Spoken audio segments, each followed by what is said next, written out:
Bien, bonjour Caroline. Allô? Pouvez-vous nous rappeler, c'est quoi au juste le CREGIM?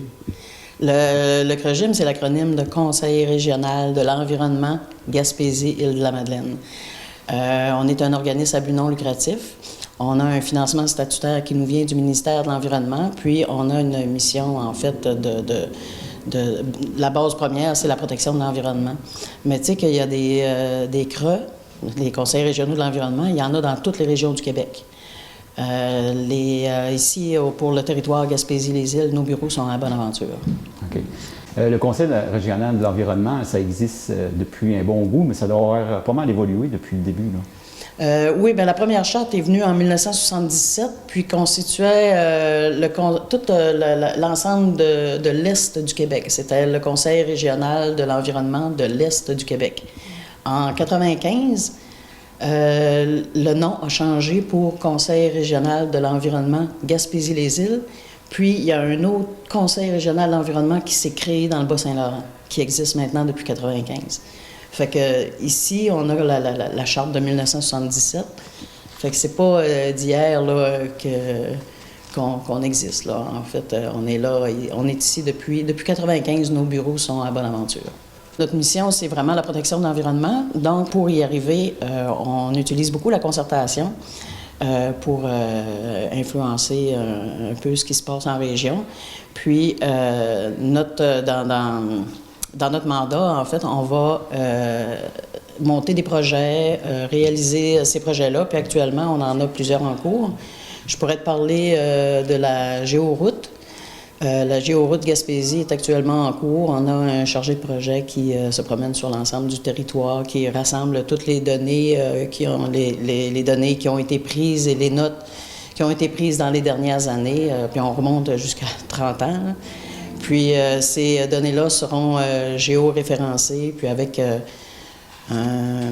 comment je dirais ça, dans le fond, l'idée ultime, c'est de produire un circuit touristique en géologie, là.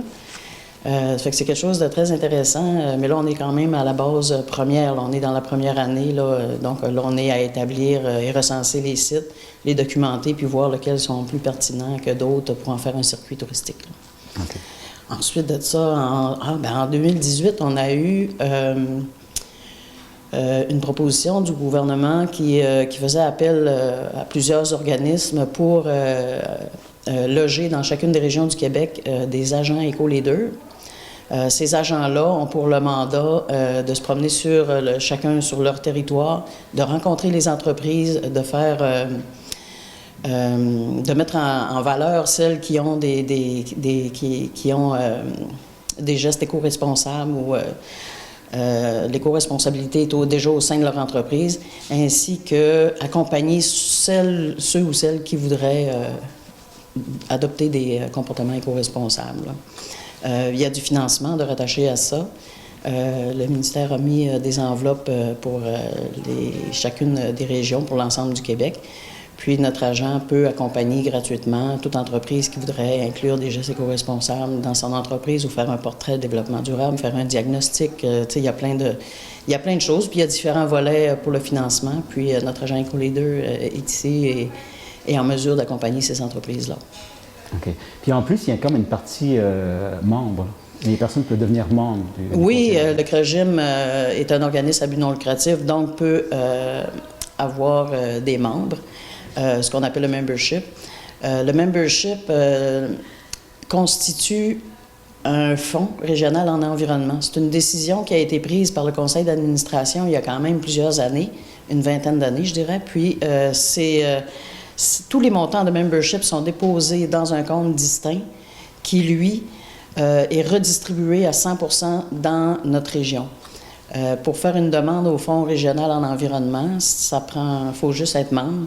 Il faut avoir une identité légale. Un individu ne peut pas demander de l'argent, mais que ce soit un organisme, une entreprise, une municipalité, tous ceux qui ont un projet à caractère environnemental peuvent venir chercher des fonds dans ce fonds-là.